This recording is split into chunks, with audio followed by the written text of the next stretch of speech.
Если дома тебе делать нечего, смотри кино на ОТР по будням, днем и вечером. В среду. В Москве проездом. В четверг.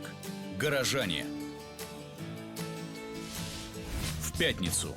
Следствием установлено.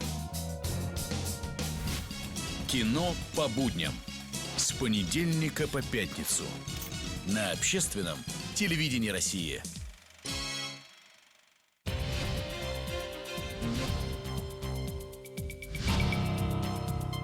Прошлое, если его не осознать и не осмыслить, если не извлечь из него уроки, может повторяться вновь и вновь. Авторская программа Леонида Млечина на общественном телевидении России.